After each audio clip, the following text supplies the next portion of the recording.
ቃላት ተሳኢኑ ነትጽንዓት መግለጽ ቃላት ተሳኢኑ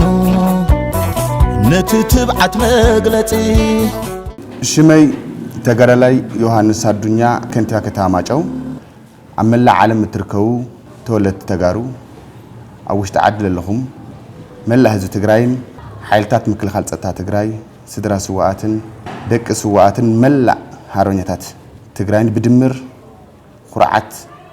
ለለው ህዝብ ትግራይን ዝኽሪ ሰማዕታት እንትነኽብር ከም ምሕዳር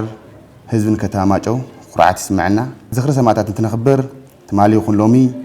ምእንተ ህዝብ ትግራይ ክብሉ ክቡር ህይወቶም ዝኸፈሉ ኣብ ግምት ብምእታው ሓድነትና ንስጥምለሉ ዳግመ ህንጸት ትግራይን ሕውየትን እናረጋግጸሉ እዋን ክኸውን ፈቱ ኣብ መወዳእታ እውን ኣብ ሎሚ ዘበን ሰማዕታት እንትዝክር ብሓፈሻ ኣብ ትግራይ ብፍላይ ድማ ኣብ ኣመራርሓ ቅድሚ ኩሉ ሰማዕታት ዝተስውሉ ዕላማ ንምፍጻም መጻኢ ዕድል ጉዕዞ ትግራይ እንውሕሰሉ ክኸውን ይግባእ ክብርን ሞገስን ልጀጋኑ ሰማዕታትና ይቐኒየለይ ቃላት ተሳኢኑ ነትጽንዓት መግለጽ ቃላት ተሳኢኑ